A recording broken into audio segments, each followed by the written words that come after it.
কিয়ামতের দিন সারা খালি জফিমু ইয়া নফসি ইয়া নফসি ইয়া নফসি। আর আমার নবী সজিদার হালতের মধ্যে পড়িয়া খালি কইবা ইয়া হাবলি উম্মতি ইয়া হাবলি উম্মতি। যার জন্য আল্লাহর বান্দাগান হযরতে আলী রাদিয়াল্লাহু তাআলা আনহু আদর্শবান এক সাহাবী আসলা, ব্যবহার সুন্দর আসলো, শক্ত ঈমানওয়ালা সাহাবী আসলা হযরতে আলী। এর জন্য আল্লাহর বান্দাগান আলীর ঈমানটা বড় মজবুত আসলো, কমি নাই, কত শক্ত ঈমানওয়ালা হযরতে আলী আসলা। মিশকাত শরীফের যে হাদিসটি আমি তিলাওয়াত করলাম, আল ঈমানু বিদউ ওয়া সাবউনা শুবা ফাআফযালুহা কাউলু লা ইলাহা ইল্লাল্লাহু ওয়া আদনাহা ইমাতাতুল আযা আনিত তরিক ওয়াল হায়াউ শুবাতুম মিনাল ঈমান। রাসূলুল্লাহ ফরমান, ঈমানের মধ্যে ডাল হইল গিয়া 70টা কি আরো উর্দি। ঈমানের ডাল 70টা কি তার আরো উর্দি। ফাআফযালুহা, এর মধ্যে সবচাইতে বালা কওলু লা ইলাহা ইল্লাল্লাহ, আল্লাহর জাতরে এক বলিয়া বিশ্বাস করা। আল্লাহরে এক বলিয়া বিশ্বাস করা মানে আল্লাহরে ঈমান আনা, আল্লাহ বলিয়া বিশ্বাস করে আল্লাহর জাতর উপরে ঈমান আনা। আদনা ঈমানের দরজা কইরা আদনা ঈমান, ওয়া আদনাহা ইমাতাতুল আযা আনিত তরিক, রাস্তার মধ্যে খাটাকুটি বাসা, রাস্তার মধ্যে খাটাকুটি যেটা বাসা, ইতইল গিয়ে একবারে আদনা দরজা। বুঝাইছেন নি মা? রাস্তার মধ্যে যদি কোনো খাটা বাইন, কোনো ডাল বাইন, কোনো গোসা বাইন, যেটা পাইবা ওটা বিশেষ করিয়া আপনি ফালাইতাম, ইটইল গিয়ে ইমানের একটা বঙ্গ। আর রাস্তা বড় হইতে সময় বড় হওয়ার দরকার, প্রয়োজন আছে অমুকে সার, তাহলে আপনি যদি দেন মানুষরে, যদি হাঁটিবার রাস্তা দেন, মানুষরে হাঁটিবার যদি সুবিধা করিয়া দেন, জানিয়া রাখবে আপনি বেহেশতর রাস্তা আপনার জিন্দগিতে আপনি কুশাদা করডা। সুবহানাল্লাহ। রাস্তার লাগি মাঝে মাঝে খাওয়া যায়, আমরা জায়গা দেই না, ইলা আছে না দেখুয়া দেন জানি ইনু এক হাত গেলে কমেন না, এক দাঁত মরতে নিমুনি আমরা কেউ চাই জি না। আর রাস্তা এক হাত নিচেও সড়কর দ্বারও মনে করক একটা খাওয়া যাইছে 2 হাত নিচে, হিসাব করিয়া আপনার জমিনের টুকরার থেকে 2 হাতে গেছে গিয়ে 2 যষ্টি যায় না, 2 যষ্টি, কিন্তু 2 যষ্টি নিচে আগে বিকিছে 20 লাখ করে বিঘা। আর এবার যখন বড় রোড হয়ে যাইব, বড় রোড হওয়ার পরে আপনার 2 যষ্টি কমলে কি তৈল, এই জায়গার দাম হয়ে যাবে, বেলু হয়ে যাব 30 লাখ। বাড়ছেন না না কোন যায়, আমরা ওখানটা বুঝি না, আমরা রাস্তার জায়গা দেই না, রে দরবার বেড়া সেরা লাগাইয়া খাম বন্ধ হয়ে যায় কি হয় না নি? হ্যাঁ, খাম বন্ধ হয়ে যায়, প্রায় জায়গা খাম বন্ধ হয়ে যায়, রাস্তার আমরা জায়গা দেই না। রাস্তা বড় হইতো, রাস্তা না হইলে, রাস্তা বড় না হইলে আপনারা ইতা মাশাআল্লাহ এখন শুক্রিয়া জায়গা দিছন গতি কি। আগে ইলে একদিন আসলো, আইলে দিয়ে বন্ধে দিয়ে আইল ঠেলেই আওয়াজ করছি আমরা, আমি নিজে আইছি পয়লা নতুন বেলা একবার আইসলাম, আইল খাটিয়া দেওয়া আইলে দিয়ে আইছি, বাদে তো রাস্তা হয়েছে না জয়, তুই নতুন আইসলাম ফন্ড বা ষোলোর কথা কইয়া ফন্ড উন্ড হইব, বহুত লড়াই করছেন বাবা, যে কইতে ভাই বুঝা লড়াইতে বউ হয়েছে, তো বউ যাক দিস দেওয়ায় রাস্তা হয়েছে, তোমার লড়াই হয়েছে, কিছু লড়াই হয়েছে। ও দেখবা ই বাজু মারিয়া ইবা আখটা খানে ব্রেক মারি দিছে, ও একজোড়া জায়গা ও থোড়াত বেড়াওয়ানো বাদে সারাই মাঞ্জি উঞ্জি ছুটাইলা গিয়া দেখবা আর একবারে খালবাড়ে গুলি বের লাগিস, এবারে আমার ইবা কালভার্ট দিয়ে শেষ বন্ধ করে দিয়েছে। এখন স্যাংশন হয়েছে কালভার্ট 3টা, কমসে কম তো 2টা যদি কন্ট্রাক্টরে দেনা বিল বাস হইব নি কোন যায়, তার বিল বাস হইতো না। এখন বিপদী তো আমরা, এখন বেটা তো বিপদী, আমরা কিচ্ছু না, ও আমরা ওটাও বুঝি না। মাশাআল্লাহ। আচ্ছা অন্য রাখো, আপনার নাম? আমার নাম আল্লাহুম্মা সাল্লি আলা সাইয়্যিদিনা মাওলানা মুহাম্মদ ওয়া আলা আলি সাইয়্যিদিনা মাওলানা মুহাম্মদ। যেদিন তাকিতে বাবরে মন পরকালের বাবনা, আইসো একা যাইবা একা, সঙ্গে তো কেউ যাইবে না। আল্লাহুম্মা সাল্লি আলা সাইয়্যিদিনা মাওলানা মুহাম্মদ ওয়া আলা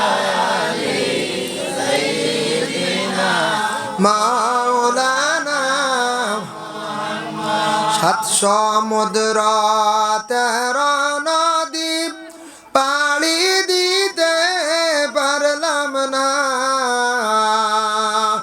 এই কারণে নূর নবীজির জিয়ারত নসিব হইল না। আল্লাহুম্মা সাইয়্যিদিনা মাওলানা মুহাম্মদ সাইয়্যিদিনা মাওলানা। তাই আল্লাহর বান্দেগান হযরতে ফাতিমাতুজ জাহরা রাদিয়াল্লাহু তাআলা আনহারে বিবাহ দিয়েছেন হযরতে আলীর সঙ্গে। হযরতে ফাতিমা একদিন বেমার, হঠাৎ আল্লাহর রাসূলের কাছে খবর গেল আপনার কন্যা সন্তান ফাতিমা বড় অসুস্থ বেমারি অবস্থায়। আল্লাহর রাসূল গেছেন ফাতিমার বাড়ির যেই সময় গিয়া পৌঁছিলা, গিয়া দেখুন ফাতিমা বিছনার মধ্যে তান শোয়া অবস্থায়। ফাতিমা বিছনার মধ্যে শোয়া। হাসান বিন আলী এক সাহাবীরে সঙ্গে লইয়া খেয়ে গেলা বললে রাসূলুল্লাহ গেলা, গিয়া দেখুন ফাতিমা বিছনার। ডাক দি কইলা, গো ফাতিমা তুমি বেমার, আমি দেখা তাইছি বলে আপকা আব্বা গর। গিয়া দেখুন গার মধ্যে কাপড় এখান ফালাইল, এই কাপড় দিয়ে শরীরটা পুরা ডাকা না, এক সাইড এক অংশ বাহির হয়ে গেছে। রাসূলুল্লাহ তার মেয়ের কাছেও তাই নিজে শরম লাগছে, পর্দা করছেন, চাদরটা দিয়ে টান দিছেন ফাউর দিকে, আবার ফাউটা ডাকিলা দেখুন ফাতিমার বুক বাহির হয়ে গেছে গিয়া।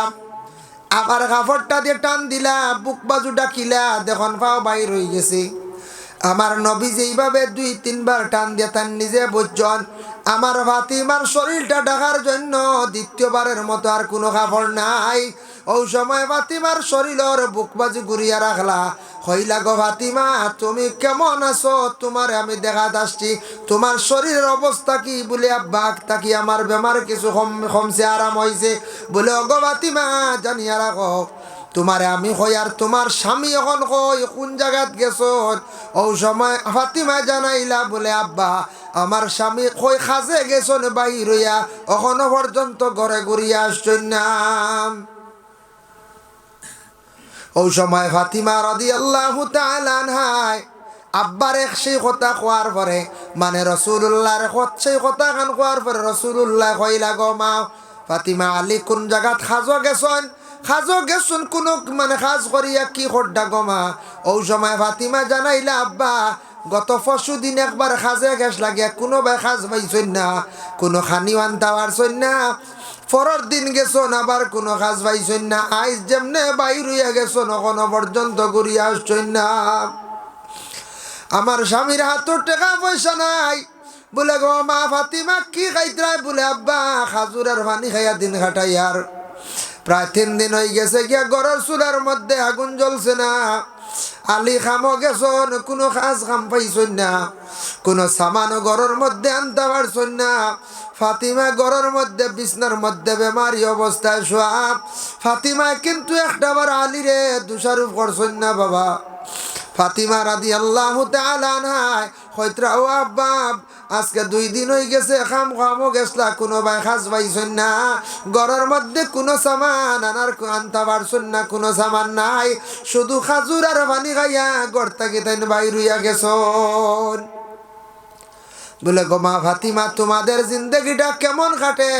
ফাতিমা ওই সময় জানাইলাও আব্বা আমার কোনো অসুবিধা নাই, খুব সুখ শান্তিতে আমার আপনার দামানদর করো, আপনার সাহাবীর করো, আমার জিন্দগিটা বড় সুন্দর হইয়া কাটে, কোনো অসুবিধা নাই। গড় 3 দিন হইছে খানি নাই। এরপরেও ফাতিমায় কিন্তু তানা আলীরে কোনোদিন দোষিছই না, কোনোদিন কঠোর কথা কইছই না।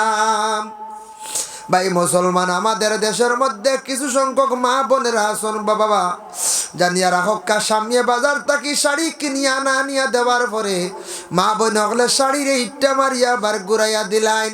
শাড়ি পছন্দ হয়েছে না, ও গো মা তোমার যদি না শাড়ি পছন্দ হয় না তোমার স্বামীর সঙ্গে নিয়া তুমি মার্কেটও যাইতে পারো, অধিকার আছে, যা পছন্দ করিয়া শাড়ি কিনিয়া আনো, কিন্তু স্বামীর মনে এইভাবে আঘাত কান্তা দিও না। স্বামীরে ঘুরাইয়া কাপড় ইট্টা মারিয়া বার ঘুরাইয়া দিলাইদরা। সামান্য জিনিসের যদি কমি হয়ে যায় তাহলে স্বামীরে কঠোর কথা গোলা কইতরা, কিন্তু ফাতিমা এমনে জন্নতর নারীদের সর্দার আল্লাহ বানাইছেন না যে ফাতিমা আলীর ঘরে রইছন, ঘরে খানি নাই, কিন্তু একটা দিন আলীর মনের মধ্যে কোনো বড় কথা দিছেন, বড় কথা দিয়ে আঘাত দিছেন না।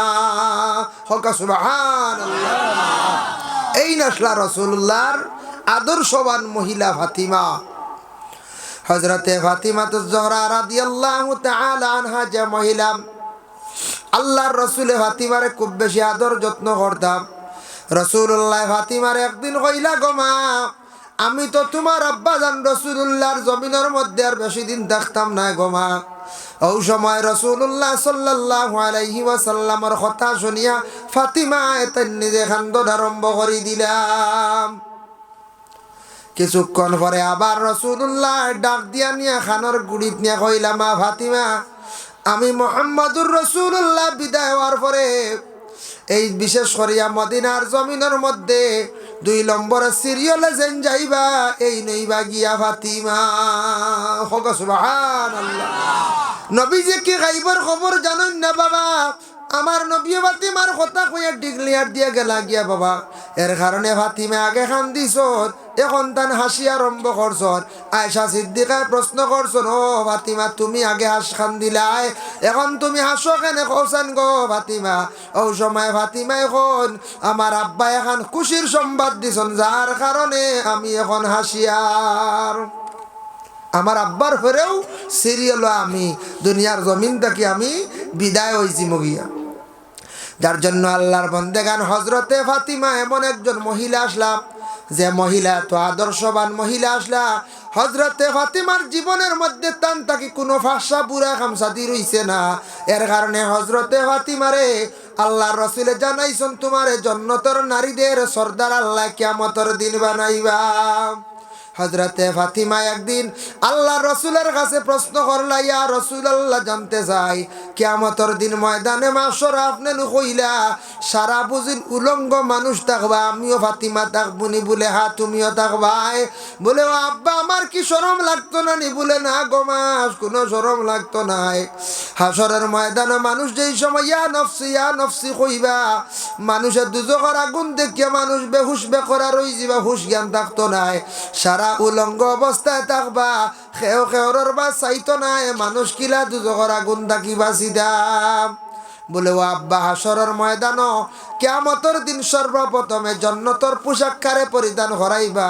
বলে, আল্লাহর যাতে সর্বপ্রথমে ইব্রাহিম খলিলুল্লাহরে জান্নাতের কাপড় পরিধান করাইবা। সুবহানাল্লাহ।